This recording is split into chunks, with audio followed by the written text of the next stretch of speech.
What's up, Trekkies? It's your boy Will Wofford here with Trekker's Delight, a Star Trek-inspired podcast. Before we get started, we're going to give away $100, so make sure you like, comment, and subscribe to our channel where we will announce the lucky winner every single week. Now, welcome to Trekker's Delight.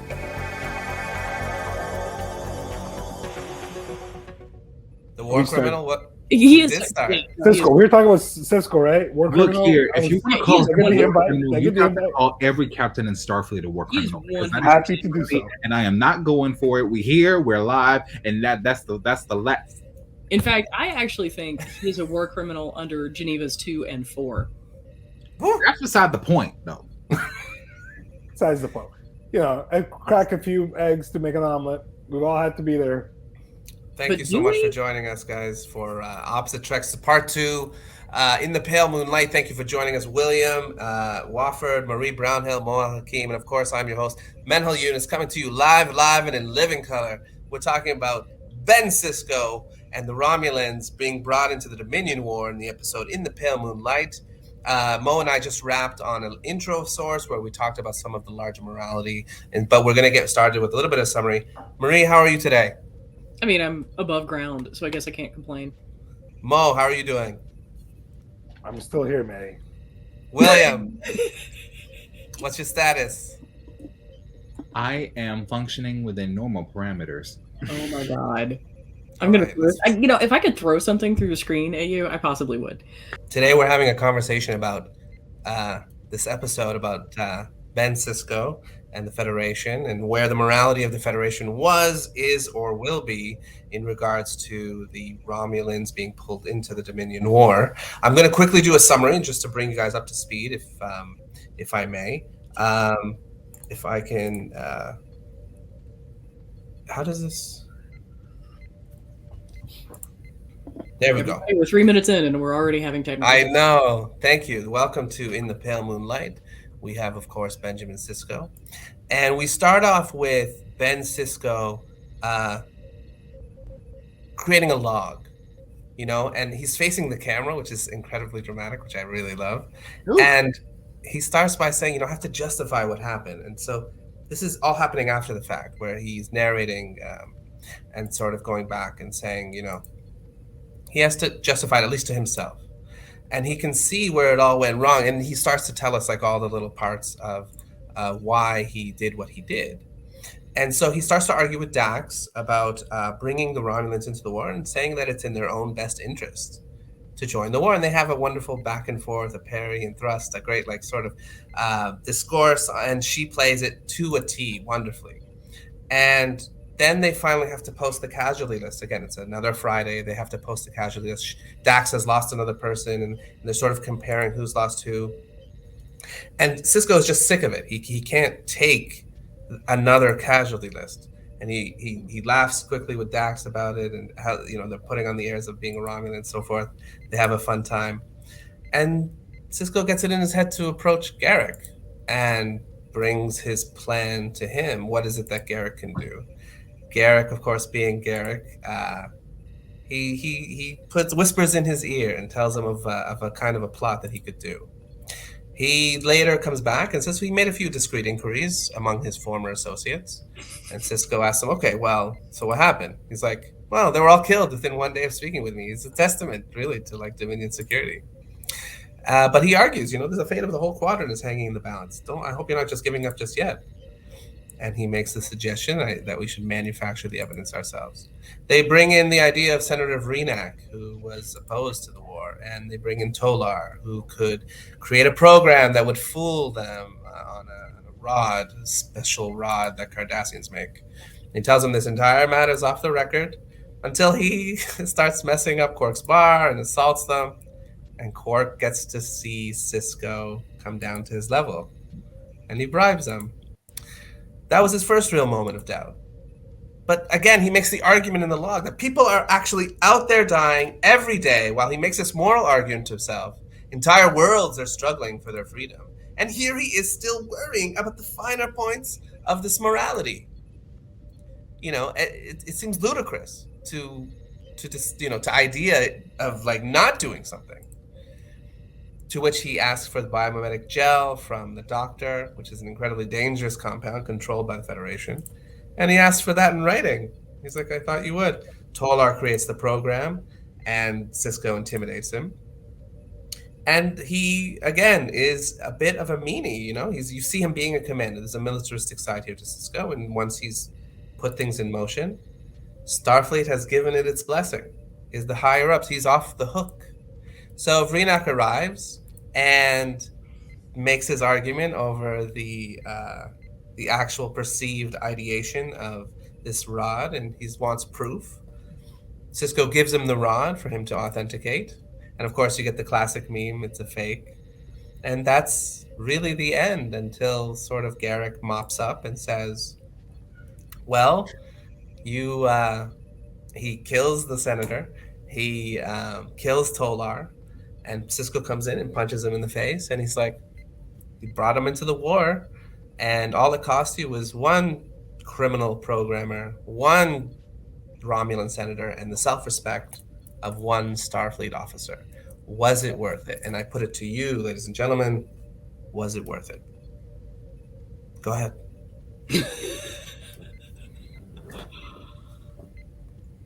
Is that a lot? I'm sorry. Was that a question, bit? my friend? That's a big question for, you know. is, Did you like the slides? Well, No. it is. I thought this was the most efficient recap I had ever seen, to be honest. Right? Wow. Like, it's I kinda actually think we should let's bring it to the production meeting tomorrow and discuss, like, because that was really efficient and I loved I'm it. glad. I grabbed screencasts from Twitter and I just started to like watch episode. I grabbed like I grabbed the most morally ambiguous subtitles I possibly could to give you as much fodder as I possibly could. Oh, So man. Right. I'm gonna give Marie a chance to jump in real quick with her initial impressions because I want to hear what she has to say. So I find it as an interesting argument, right? Like, I mean, because you're literally cracking, like you're sacrificing these few and doing something that is just blatantly immoral. I mean, I think we can all agree that murder is bad, especially, you know, outside of various things, you know, outside of this sort of war context, because this is not a question of casualties of war, really. And so, is it worth it? Is it worth it? Like, does having the Romulans, you know, enter the war mean that we're actually going to save lives in the aggregate? I would argue that that's not a calculus we can really make. Yeah, agreed. I mean, so long-term consequences are not that predictable. So this one action that might cost a few might actually lead to a greater harm. And Mm-hmm. are we to praise him in one context but to blame him in the other, right? So you know, if someone comes to my door and is, to use a kind of classic example, looking for a family that's hiding in my basement during a wartime, and I have this obligation. This is a remarkably specific. Well, because I think of this moment where what do I do, right? And part of me thinks of the immediate consequences. I want to save, you know, like Sisko, I want to save lives. That's what I'm thinking of, the immediate, right? So suppose I lie and I say, no one is hiding in my basement, or, you know, or I'm not covering up for anybody. People want to praise me for that. But what if, as a consequence of that action, the person goes over to the house next door and slaughters 10 innocent people? Am I to be dismissed of being responsible for that action, but yet praised for the first one? And so why worry about consequences is kind of what I'm trying to get at in terms of what you should do. You should maybe ground it in what's required of you rather than, I want to bring about this state of affairs. Because I agree with you, long term, this could be the thing that actually leads to millions dying rather than a few being killed for. Right, because I mean, you know, he's by entering, like, ushering Romulans into the war. Now he is directly responsible for. I mean, there's a chain of causality. Yes, I would rather say it that way as opposed to directly responsible, because I do think that, you know, the Dominion is largely responsible for what's about to happen. You know, now he's got those deaths. It's not just really the question of it. It's not really just the question of, like, the programmer, the self-respect, and, you know, Vreenak. It's now all of the Romulans who are going to lose their lives in this engagement. And we know, going on through the rest of the series, that or the rest of that season, there's a lot. Yeah. There's a lot. This doesn't, and while I get the concept of trying to hasten the end of the war. It's an interesting justification because the United States uses this a lot, particularly with respect to Hiroshima and Nagasaki. There's also some discussion about like it being used as a justification for the firebombing of Dresden, which, you know, if you step back and consider them in the aggregate, without the victor, without any sort of emotional attachment, like they're blatantly war crimes. Like there's not really wiggle room there because particularly Hiroshima and Nagasaki were not in fact military targets. They were simply large enough. They were selected because they were large enough to cause maximum amount of damage, which is pretty textbook, y'all. It's pretty textbook. So really what we're getting at is, does the end justify the means? And in this case, I'm not sure it does. I'm really not entirely certain, because just while I understand the argument that the episode is trying to set up is that, you know, the Romulans' entry into the war as an additional combatant is necessary for the Allied forces. Like they need reinforcements. I get that. But again, that's just that's just one possibility. Not to mention that they're undermining their free will by fabricating evidence to get them to agree to something that I'm not even talking about like the actual morality of this, right? Like I'm not even talking about that. Or at least in the sense of, you know, lying to the Romulans. Right. I'm just talking about like looking at, you know, strategic importance here. I get it. It's a strategically important move. But the thing about strategy is it's never a guarantee. Right, it's your best guess. So if you had a more guaranteed outcome to the strategy, then would you be then in favor of it? That is a tough call. Because I want to know if you just like where I fall in terms of statecraft and macro political movements. Yes. So yeah, I was at a conference once, and there was these two major figures disagreeing, and one of them realized that they actually agree, but they're disagreeing as to where to draw the line. And the way he put it, he said, "Look, ask me, would I sleep with somebody for $1 million? Sure. If ask me if I would do it for $1, I say, wait, what do you take me? What kind of person do you take me to be? But I know what kind of person you are. I'm just trying to find a better price." It's a Ferengis argument. That's right. I want to so it's not the misuse of it's not that the problem isn't strictly that this was a wrongful action, but it was wrongful insofar as it doesn't guarantee or at least bring us closer to the outcomes we desire. Well, I think again, when you boil it down, murder is bad. Yes. But one that Sisko seeks to justify, right? Because of the end. And I think ultimately it's not a justifiable action. Fair enough. It's an understandable action. Right. So there's a concept, right? So there's a concept in law, like where you pose an affirmative, like it's not really an affirmative defense, but it's a justification defense, right? Like, so for example, let's set Castle Doctrine aside because the United States is a really interesting relationship to that. Got it. Yeah. Yes. So the concept is like I perform something, like I perform an action, but it's in response to your action. So it's not that I'm saying, and what's interesting about justification defenses is that they're not saying that you're innocent. It's that they're saying that there was a countervening force that caused you to do something, and as a society we are comfortable saying that we are going to allow that to excuse some, not all, some of your guilt. Sure. And I really feel like this is the situation that we're in, right?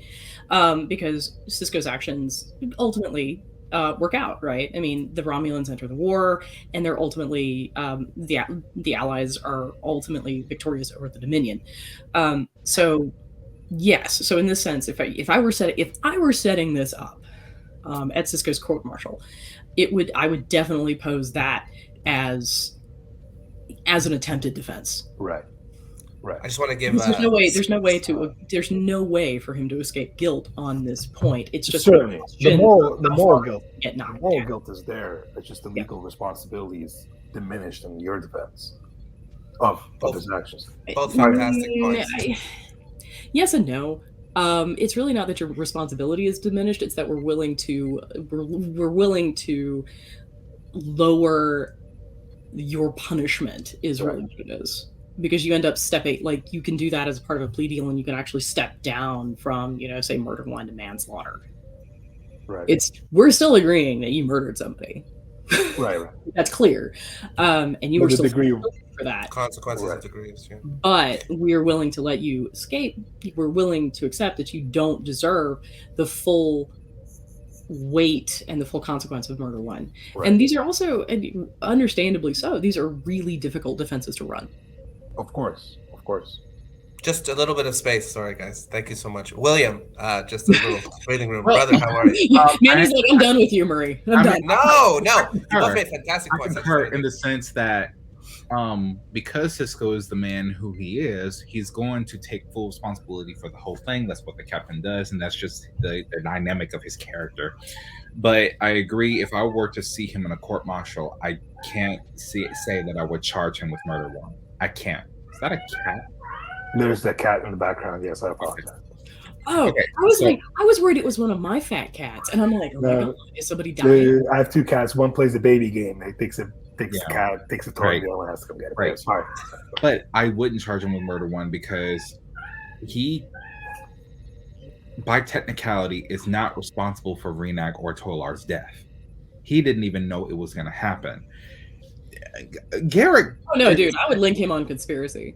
I would link him on conspiracy because conspiracy would actually let me visit the full totality of that guilt upon him. Right. I mean, in a sense, Garrick pulled a Tuvok in many ways. He did something so the captain wouldn't. Or he did what the captain wanted. Well, essentially, we all have the ability to want. Although, even when we don't want something, it's still a form of want. It's something. So remind me. Yeah. Because again, I haven't seen this episode in 5 years, and I cannot remember if Sisko actually orders Garrick to blow. No, he doesn't. Oh, he actually mollywops his ass, and he soccer punches him. Mollywop. Yeah, but Garrick tries to convince him that this is a hidden desire that he just wasn't coming out and saying. Garrick knew, and here's the thing: both Quark and Garrick were to access and see, however rare it might be, a side of Sisko that we will never see again. I disagree. We see it again. We do. Mm-hmm. Eddington with the bombs, right? Yeah, when he renders the entire planet uninhabitable. You just wait till the hidden lines come to light. That was his Ahab moment. That was his or what's it called? Javert from Javert. Yeah, Javert. Yeah, but I do back to the original question. Do I think that it was all justifiable? Okay. Without talking about it, this is what I'll say, because I was in a similar situation myself. Not where I... You two were engaging in conspiracy to commit murder? Certainly, this podcast is a lot more interesting. Not where someone ended up dead. Not where someone ended up dead. But if you, as a human being, agree to put yourself in a situation where you genuinely do not know the outcome, you hope for a certain outcome, but you do not know where this is going, and you are conscious that you do not know where this is going to go. You and there's a level, like as Marie said earlier, there's some conspiracy in this situation that you are going to dive yourself into, and because it's a conspiracy, you don't know where it's going to go. Look, you might not have jumped off the diving board, but you put your foot in the water. And Are you trying to make a you lie down with dogs, you get up with fleas argument? Yeah. Okay. Yeah. Now, I'm not saying that he's guilty for the whole thing, but if I were to look at him in a court martial, I would look at him and say, look, I know that whole thing with Bashir bringing you the statistics of the war and how everything was going to lose if things weren't going to go the way it was going to go, and he knew this. He knew this. Everyone knew this. I mean, it's up on Fridays. Right. I would still say you should have known better. You should have known better. Mo made an interesting point in the last sort of run-up episode, and we're just going to segue because it dovetails to what you're saying, that he wished that the episode had ended differently. Mo, go ahead, man. Well, I think I had wished the episode would just ended on just moral luck, that this ship would have blown up after and still had that rod on it that would still lead to the getting the Romulans involved in the war, just to show the unpredictability of war. You know, that there's this one element that Cisco can't account for, and in this case, it was just that good moral luck or bad moral luck, or just moral luck. It's neither good or bad. It's relative to the agent and their circumstances. To me, would have been an ending that shows that no one has any control over war. You know, as much as we try to act like tough agents and that we are, and of course, there is responsibility to meet out. But I wish I had just ended more on moral luck rather than Garrick bringing about those circumstances. I'm kind of confused with this concept of moral luck, and you're going to have to walk me through it, Mo. Well, I need more clarification. Because, you know, I envision, like, where I'm coming from this is that luck is, in fact, amoral in the sense that it's neither moral nor immoral. I mean, Right. Garrick doing what he did, But Cisco had no knowledge of it. but has the moral ramifications in terms of it could have gone either way. So here he is working very hard to bring about a circumstance that coincidentally on this one occasion. But just also, yeah, no, you are following absolutely, and that's what I mean by had the episode ended without Garrick actually being the acting agent to bring that about, and just by pure luck, happened to go Cisco's way because there was an explosion on the ship, just faulty mechanics that just happened to blow up at that time. Yeah, we've seen that in a couple of episodes where that ends up happening, like where it's just like a skin of our teeth, you know, nothing's going to go right, and then all of a sudden the ship blows up. Yeah, and that's how this one ends. Except it's an intended act by Garrick. But sometimes I thought, you know, especially the circumstances we're living in today, just to show that there's this unpredictability element that, despite how hard he was trying to bring that, and that the next time the moral luck could lead to a set of consequences that are not in the Federation's favor, and that no one can control that element without having to assign responsibility. I mean, I would argue that simply by, you know, involving Garrick, because Garrick himself is this kind of interesting sort of, he falls outside the constraints, which is why Cisco goes to him. He falls outside the constraints of Federation morality, and indeed, morality as we know it, because he's Cardassian inherently, and they have a very different conception of what morality is. Right. So I would actually argue that by involving Garrick, he should have known. Right. No reasonable ground. This was ultimately this was going to be something that was going to be possible, because I mean, Garrick is very much and you know, like, he can't remove Garrick's agency. So Garrick is responsible for the explosion. Like, Garrick committed murder. And Garrick is fine with it. Yeah. And he's just like, whatever. And we know this is no surprise to his character. But if I may, I see where Mo is going, but for a different reason, I have to slightly disagree. Yeah. The reason being is because, oh man, he's smiling now. The reason being is because if we just had a run of bad luck and the ship just exploded, from a writer's perspective and filmmaking production's perspective, that means that, oh, boom, the writers just did this. And it would kind of take away from the show, whereas we actually kind of get to see Garrick flourish in his nature as a character. We've always known his backstory. Well, always known. Let me take that back. It develops. Yeah. Grown to know his past. We've grown to know his past. You literally have to watch all 7 seasons just to know who the hell Garrick is. So, in terms of character development, this is Garrick's time to shine, which he does. So, therefore, I still say, just for you're glad it ended. Go ahead. That you're glad it ended the way it did. In terms, I'm glad it ended the way it did, not because of the Romulans entering the war, but we get to see Garrick do his thing. Right. because we don't know. We never seen him in action. This is like, and we don't see him in action again until he leaves the station later in the season or the next season. So it's good in terms of that, so that way we're not left speculating about what Garrett can or can't do, because all up until that point he was just all talk. Okay, fair enough. So for the character development itself, you see reasons. I agree with you. I really love the fact that we finally get a chance to see Garrett be competent and terrifying. Yes. Now, so why? So yeah. So given Cisco's actions, do you think he should? Why should he stop there though? Why not?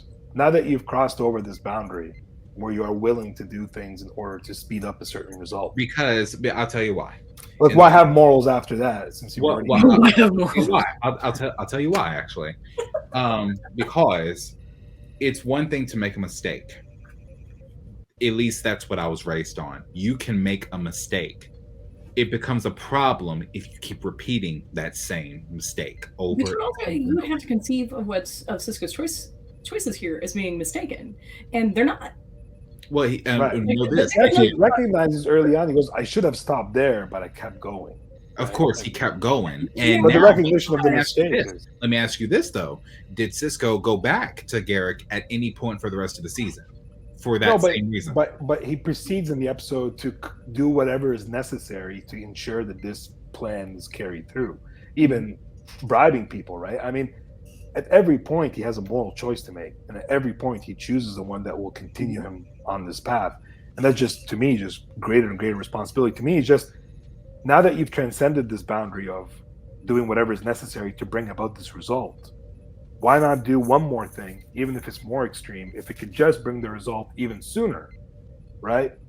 That's part of the problem. I have a sneaking suspicion that as golden an opportunity did not present itself.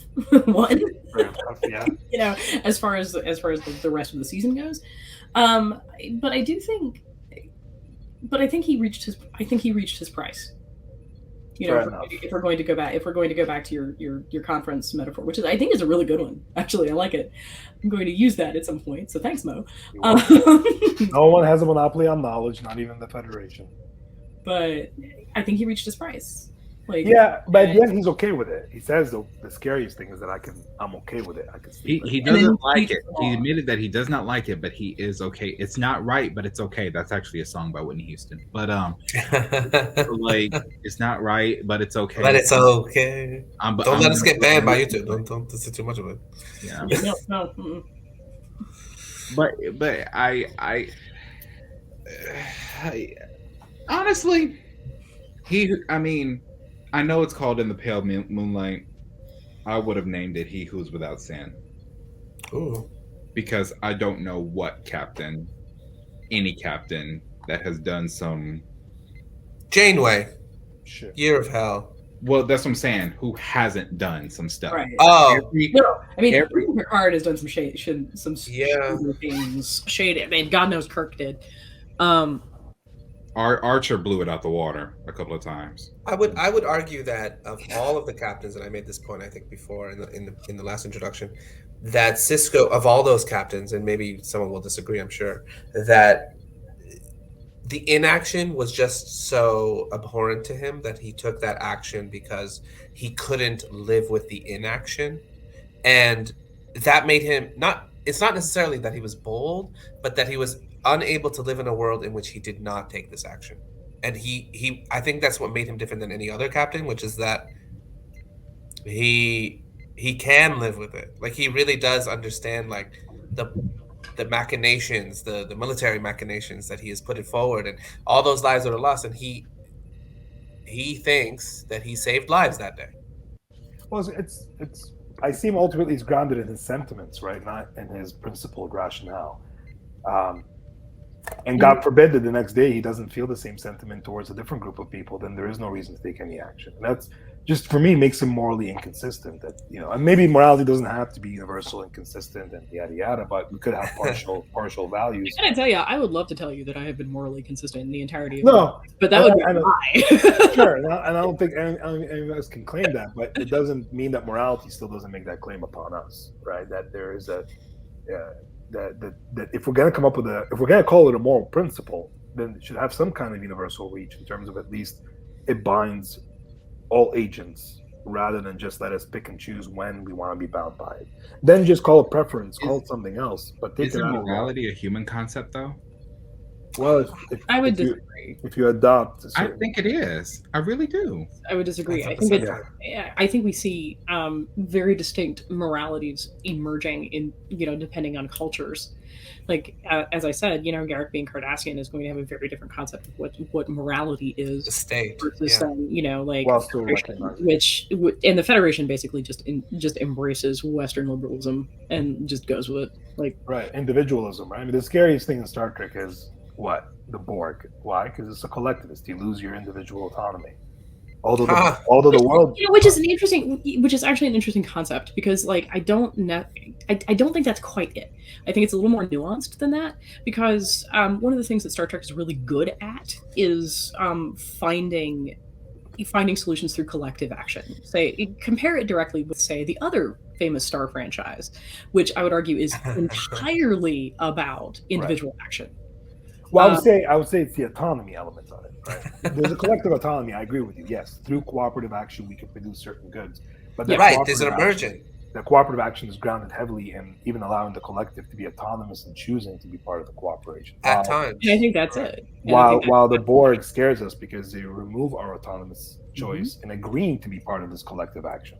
But Do they still, agree? every now and again, they Even, collect. but I mean, do they truly agree? They feel like they agree when it feels like they're just sitting. It's almost like having your arm cut off, and you want to move it. You have but you don't. But you can't feel it. Therefore, you can't do anything. And we've learned from Picard and other X-Borgs, Voyager, for sure. that they've tried hard, and they are literally a prisoner in their own mind, watching everything, and they cannot do a thing. Therefore, morality is not even in the conversation. And I think that's really there's an obligation on the Borg to improve their equipment. Yeah. And right. But the thing is they don't. But again, they don't see it as an obligation. Right. They don't. In fact, they see that less as a bug and more as a feature as the bug. Yeah. Literally, resistance is futile. Right. There is no choice. There is no choice for the agent whether they want to be part literally of it. technological slavery. So I really think it's what terrifies us about the Borg is that it's that lack of autonomy. It's as William says, it's like they're all appended. Which is where I was drawing it from your point of just talking about the heavy Western liberalism that underpins the Star Trek realm. And like in terms of how it positions itself as as its value structure, and then it cuts away from that too because we're dealing with a post scarcity economy and we're dealing with a lot of other vaguely socialist concepts. So it actually one of the things I enjoy about Star Trek is that it shows us that it's. Even though we don't have to throw the baby out with the bathwater, if you will. I have used so many more metaphors in this. That was my favorite. Thanks.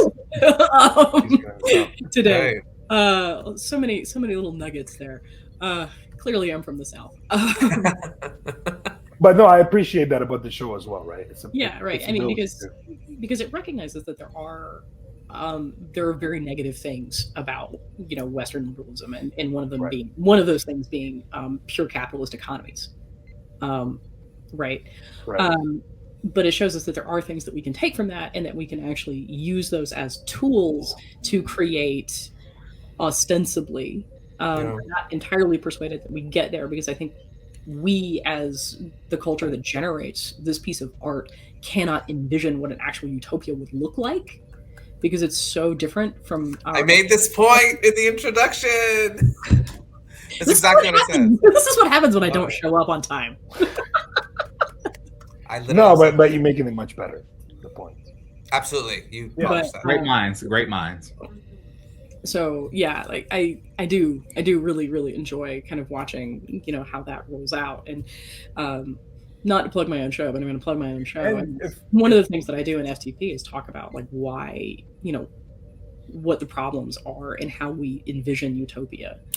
And and if I could go back to tail end that point back into the episode begins more ambitious, where he is trying to appeal to a collective interest, right? That they're coming for us first, but then they're going to come for you next, and they're going to come for you next, trying to generate a a rationale for them to join the war that would actually, meet all the kind of moral conditions, giving them a rational argument. But once that collapses, they run that little model UN thing where he's like practicing his little speech. Once that falls apart, then he starts to engage. But at the beginning, the episode is actually pretty.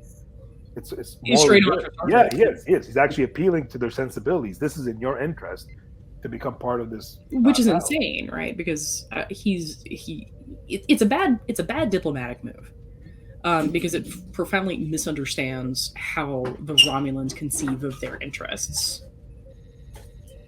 It's a classic. I want to say like a classically German. The idea that at first they came for me, but I wasn't this. First they came for me, but I wasn't this. And by the time they came for me, everyone was But done. you legitimately have to envision that you're going to that someone's going to come for you, and the Romulans. The Romulans were content to sit there. It's like, why would I care if they cross my borders to give the Federation a bloody nose, right? And that ideation, right? Like he doesn't see the larger. But this, again, like Cisco does these things with intent. It's not a random act. Do not care. They genuinely do not care, which is why I found it, even though, again, slightly treasonous. I'm thinking about the Romulans and the Sun. I think it's almost fitting how it was their own son that destroyed them, because it kind of reminded me of Krypton. Here's why. Because in certain flashbacks, depending on which Superman show or movie or comic that you read, that we've learned. I do appreciate we're grounding this in DC, by the way.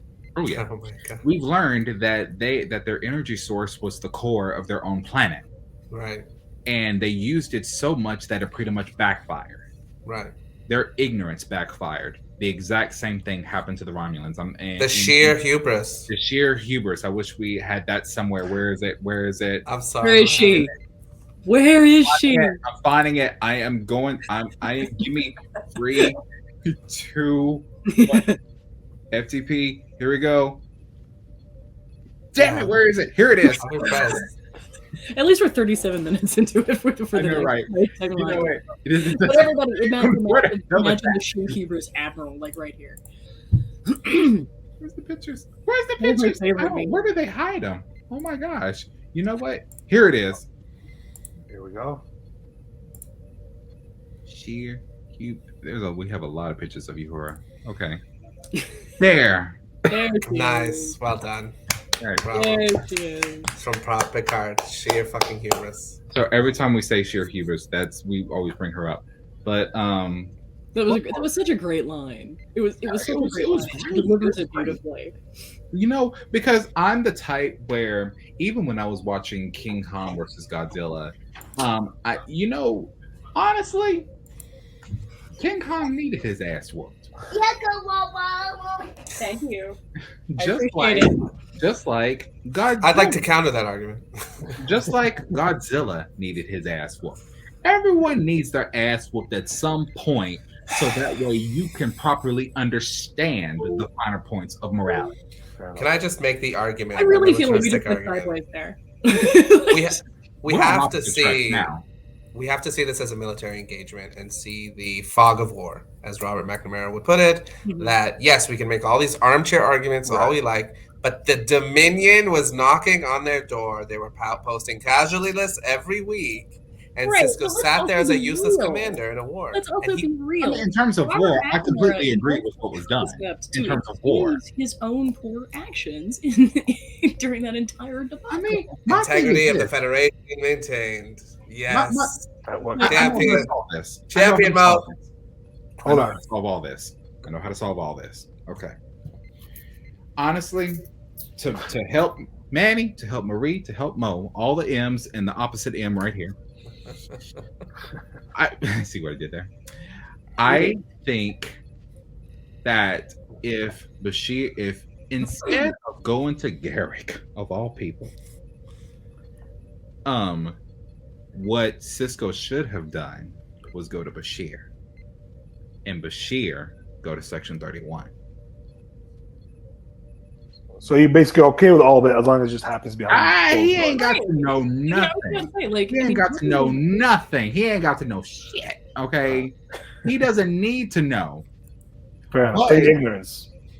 Yeah, but I mean, but this you know is what? this Look, was- he is not responsible for murder, and that's actually something I wanted to ask you. How is he a war criminal in your perspective? If He literally fabricated evidence to get an entire nation into a war that they would otherwise not have gotten into. ding ding ding. Would be probably up there on my list of things you can do to become a war criminal. Other, as well as And also- gassing also- populations and using weapons that are not Which he later authorized. did. Mm-hmm. But listen, and he's okay with it at the end. He says the scariest thing is that I can sleep with it at night. As I was telling man in the other segment, there's also immorality. Just because we can do something, you can never derive an ought from a can. Just because I can do something, nothing in that statement says I ought to do it. That's a whole different evaluative consideration that needs its I'm own. sorry, I hear Jeff Goldblum. Yeah. They were so busy thinking whether or not they could. They never ever thought. But that's what he says at the end. He says I can, and so I did, and that's fine. But and look, Cisco, I respect him. He recognizes his moral failings in this episode, but justifies it by saying, "But I also brought about the ends that I needed to bring about because inaction for him was just as bad as this, or worse than this action, Or worse. And so for him, he draws a moral distinction between action and he inaction. drew that line, he promised Right. himself that he would Yeah. never do anything like that again, which answers your other point earlier. Why doesn't he go further? Well, at the end of it, he says, well, I'm not going to do anything like this again, but I can sleep with this at night. But honestly, in terms of war, bruh, It scares me because once you open up that justification, the Mhm. line is being drawn in sand. Because if I come up to the next day and, as I think was said by Marie, the opportunity just didn't present itself. It's not that on principle he wouldn't do it. Yeah. It's that Mhm. he would do it. It's just that's just where the line is. We know he is capable of this, and so, and I agree with Mo that it's terrifying that he can sleep with himself. That's the morally scary. But he points out there are good guys and bad guys. There are sides in his head. He sits down and rationalizes and says, Of course. doing is better than not doing. I like that you use that word because I think this is a rationalization. Yeah. It's like he knows he's doing. He's basically doing something that runs counter to everything he believes in. His training, everything. That's true. That he is and stands for. And I think the acknowledgement that I can live with this is actually mental gymnastics that's going on. And that's why I find this terrifying, because if you're like as Mo says, if you're capable of doing those mental gymnastics, how the far can first you go? time, Yeah. it's easier to do them again and again and again, which is why I think which is why I think it's completely. I can't remember. Is this before or after the Maquis business? After, yes. long after. It's like season So six. we've already seen that he's capable of truly egregious things, Yeah. right? Yeah, So he's done this once, so he's already done this.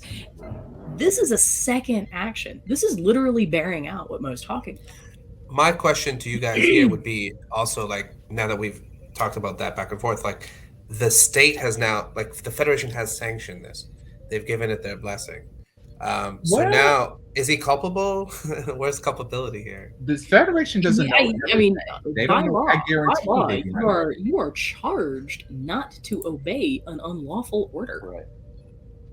You can't just diffuse yourself of responsibility by saying, well, Mm-mm-mm-mm. I was going to say also in his opening words there, he's very, to just pick on the language, he says, I need to justify what happened. He doesn't say I need to find a justification for what happened, to try to ground in some kind of rationale that could explain my actions. Rather, I need to come up with a mental gymnastics, to explain away why I did.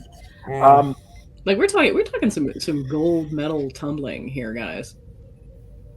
At the bottom. Yeah. In his Which head. is why he needs to, like, have this conversation with himself. And it's I love the also- dramatic part of it. And it's also why he has to delete the log. He has to. He has to. You cannot It's not leave the this. question. Because there's a real awareness of the guilt. Like, if he truly believed that this was a justified action, that log would stand. Somebody mentioned Robert McNamara in The Fog of War. There's this one scene that, to just paraphrase him, he says something. He gives he works out the calculations of how to make the firebombing more effective. Mhm. And there's one point I remember he looks at the camera and he says, "What did you expect me to do?" Right? Mhm. If we lose the war, I'm a war criminal. But if I can kill 1 million more people and win the war, I'm a war hero. Right? To History. him, Who defines history? sure, but the victor, right? But again, like I mean, that entire film, and I've sat through all of it, is literally just McNamara doing the same kinds Yes. of mental gymnastics. Yes. Because what he did was awful, and he Yeah. knows what he did was awful, and he knows that he should have been a war And the criminal. director calls him out on it a number of times by Mhm. by Yeah, but McNamara, yes, there's so much like cognitive dissonance in that film, because McNamara just kind of slides past it, because he just can't. I really don't think he ever really grapples with it. He can't engage with I it. think for his own psychological well-being, he can't make that jump. No. I mean, how do you do that, right? Right. Like, I mean, how do you don't. do that, right? Like, I mean, You don't. I don't know that. I mean, The vase is broken. Obviously, You there cannot are ring the bell. people who can and who do, because Yeah. genocide's a thing. But I don't know. How do you justify putting something into action that changes the course of history and is responsible for like just so many deaths? Like you can't unring that bell. The jug is broken. There is no going back. And so I to really face feel like the we need a tally for these like great metaphors. I know, right? The point is, you cannot justify it. At the end of the day, you cannot truly justify playing God and taking someone else's life. There is no justification for that. That's actually the real answer here. There's not. You can't. I'm sorry. But through inaction, and I think Mo made this point, through inaction, are you also culpable? And that's, I think, what Cisco tries to justify that. Yeah. I don't do anything. Casual list keeps coming in every week. If I do something sinister, You know what? the casual list stops. This is what I coming. would do. If This someone is were to right. break into your house and they were to come in, they were armed, and you have a secret gun or machete behind the mirror, and you're like, "Hey, my hands are up." Now you're defending yourself. What I would argue is that as those casualty lists are coming in, that's the Dominion kicking down the door to your house. And the door is literally the Celestial Temple, which Cisco already feels responsible for in the first place. He is even blamed on damn near as much as Michael Burnham for bringing the Dominion into the Alpha Quadrant into the war. So in his head, he pretty much let them in, and he feels responsible for all these people being killed in his house. So what does he do? He pulls out his nearest machete or a gun and shoots them. I'm not really comfortable extending the castle doctrine to a quadrant, by the way. Hey, the door is a door, no matter how you put it. I'm not really comfortable with that. I was gonna say Marie's point to the castle doctrine. Go ahead. I mean, because it's like kill or be killed. It's a basic human instinct. Kill or be. But again, like this whole concept of kill or be killed doesn't work in this context because we're talking about we're not talking about the same sort of like directness of action. Like there's no guarantee that Cisco's going to die. Like I mean, Cisco himself is not necessarily. I mean, he's making the choice to put himself at risk, and he's by the fact that he's a soldier and he's engaged in combat. Yes. Because not to mention that he's done. The Federation's not conscripting anybody. Right. So it's still a volunteer organization. So like the castle doctrine basically, if it works, and I go back and forth on how I feel about it, right? Like I do. It works because you're in your own home, you're not actively courting anything. Cisco, on the other hand, is engaging. Yes. So I think William's point is that they're already in his house. They've crossed the Rubicon. They've crossed the threshold. But I'm saying that it's not a good metaphor because they're not in his house. Because look, you get the. I mean, what is the house? Hold on, what is the house? But put it in the context of Trayvon Martin, right? Where a guy in that community felt like in his house or his community, this individual had trespassed.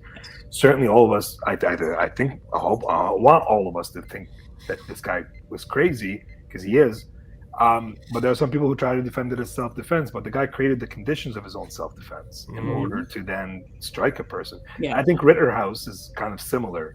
Yeah. He kind of created it's a contrived self-defense, right? He put himself in a position where then he has to defend himself and then call his actions justifiable. So I share their worry, but from a different angle. I worry This that is where I'm anyone, going, by the way. I didn't What? put it nearly as well. So no, yeah, I think that's I agree with the point that you don't want it to be like, well, you're in my quadrant, and now anything I do is justifiable because it's in this self-defense can quickly become a doctrine that can justify too many things that I don't think are just defense, right? Right. At the same time, I agree with you. If those conditions are met, then his actions are completely seen in a different light, because there is, even Einstein and Bertrand Russell believed that there were some conditions in where non-absolute pacifism, right? Non-absolute pacifism, right? Bertrand Russell was a philosopher who was jailed during the First World War for opposing the war, even though he's British.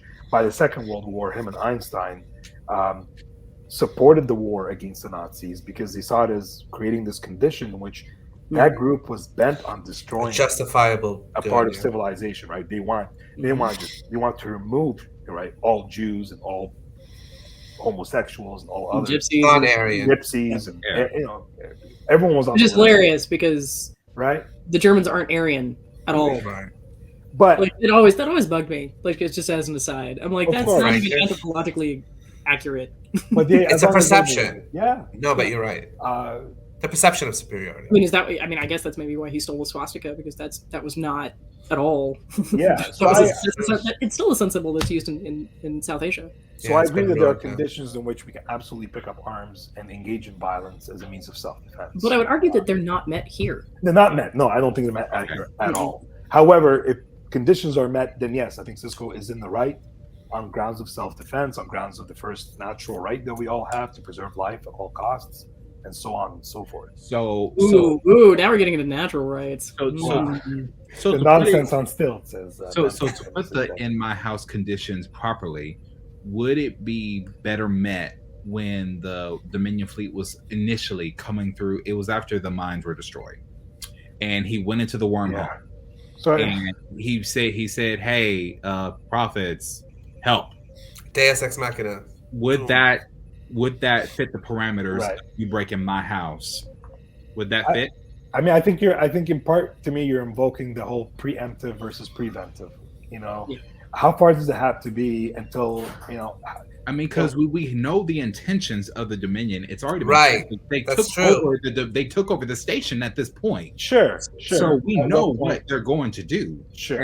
As what. So can we strike first? Going to do. Look, we know Iran is going to build a nuclear weapon in the next 15 years. I think we should bomb the fuck out of them right now. But at that point, did they take over Deep Space Nine? Yeah, but every no, they did not. So I just want to go. I want to go on record, like, in case anybody's watching this. Trekker's Delight does not advocate the bombing of Iran. Yes, or any country. I think. Right? Like no. We don't. Like, no, but I mean that's the dangerous thing about the preemptive kind of distinction. Thank you for ruining my show, everyone. Is that good job, Mo? Yeah. This is brought to you by. Just kidding. You asked for all three of us. You should have known. You opened this door. I love it. Away from my morning. All I'm saying is that yes, I think there are some criteria that need to be met before we can say that by not doing anything, the enemy has made it very clear that they are going to. The Cuban Missile Crisis is another great example. A point in which their missiles are literally pointing at the U.S. But what was the solution? It was to create a blockade. It wasn't to bomb them as much as McNamara wanted. Very much wanted to. Like, but that was because both sides were literally looking at it, and like actively conceiving of mutually assured destruction. Yes, and that's why that line. The Dominion and the Romulans have no concept that this is happening to them. He's working in the dark. Sure. Cisco has been doing machinations in order. Yes, he's fabricating conditions that will become a catalyst. It's not like you have another activation. Right. I'm not saying any of it is right, but necessary. Like, what are you gonna do? No, look, I share that. I mean, not commit murder. He didn't commit murder. He didn't do that. maybe not. He was Maybe involved not. in the committing of But Like I said, he mollywhopped Eric as soon as he figured it a out. homicidal Yeah. lizard man loose. Just putting that out there. All right. Okay, well, I'm gonna give you all your last thoughts. Thank you so much for joining us, guys. I'm gonna start with William. If you have final thoughts, let me know what you think. I think that it's like, that's why it's called opposite tracks. I do think of the Celestial Temple as the door to the Alpha Quadrant from the Gamma Quadrant. I do. I really do. Okay. And to an extent, Cisco, I will argue that Cisco feels responsible for the Dominion even being there in the first place. Being as much blamed as Michael Burnham was for the Klingons. So that's what I think. It's my mind is kind of right there. I don't think that his actions are right. They're not right. They are not right. None of them were right. But were they justifiable? Yes. I do think so. Okay. Marie, if you could, please. I don't think they're justifiable. I don't. I think it was very lucky that it worked out the way it did. And that there was never ever going to be a guarantee that was going to work. And I'm not even saying that they would necessarily be justifiable, like from a personal moral perspective, because I think there's a very different. I think statecraft and personal morality are different. Right. I think there's a valid statecraft reason to think about this and do and pursue this course of action, but morally, inherently, you have to acknowledge that you are doing a bad thing. And I'm sure there's a fancier term for it, and Mo's going to have to give it to me, but then bad thing. I promise you, I have enough degrees that I should come up with something better than bad thing, but whatever. No doubt. But yeah, like, I mean, he's inherently doing something that is immoral, that goes against everything that he ostensibly believes in. So yeah, no, I don't think it's ultimately justifiable, because I'm not comfortable making just the blank assertion that the ends justify the means. Right. Mo, your final thoughts. I'll give two quick ones. Would love to see Cisco move towards a more substantive definition of peace, which is not just the absence of violence, or the lack of violence. Because, as I was telling Manny at an earlier point, a desert is a peaceful place. That is to say, one way to have peace in the galaxy is to nuke everybody, which would be problematic. We don't endorse nuking anybody, including the galaxy. Thank you. The second thing is, I would say the important lesson to get from Cisco is that we shouldn't see morality as a constraint on our action, but to see it as prescriptive of our actions. And in this episode, he was frustrated with morality because it didn't let him do what he wanted to do. But it's prescriptive because it's supposed to be normative and guiding and telling us what we ought to do, even when at times we feel like we should do differently. And I think sometimes the hardest things to do are the things that don't feel right, but it's still, demanded of us. So I think there are lots to learn from Cisco's actions and inactions, and we have that benefit, watching this and being able to reflect on it.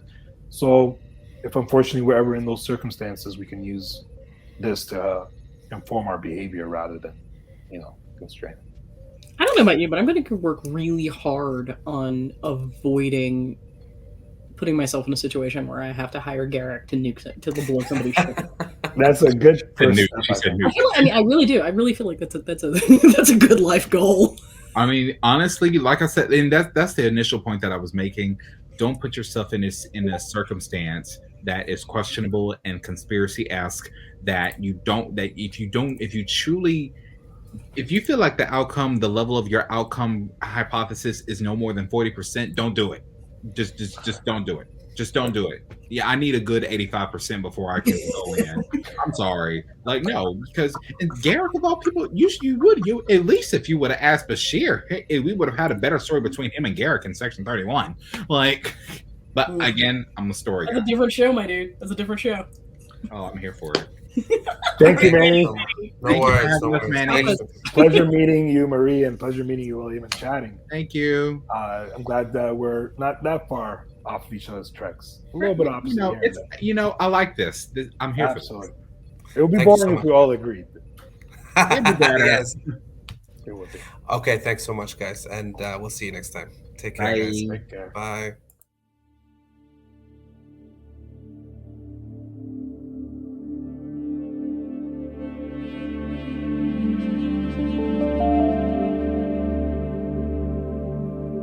Now, again, if I'm gonna say this again because we're near the end of our show. If you are our allies, we are not talking to you. We are not talking to you. This does not. Pop. Okay, we're not talking to you. Stop trying to take our and make it your goddamn business. It ain't got nothing to do with you. It ain't got nothing to do with you. Our experience of grief independently. Bruh. Yes.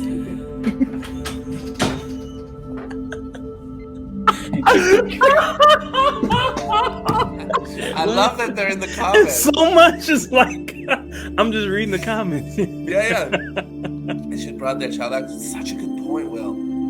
God, that's such a good point. And he's really thought about it too. You should be here. Will, get over here. I thought he had a girlfriend on Insta. It's been ages since I've mucked about, but Okay, moving on. Let's move on. yeah, we gotta move on.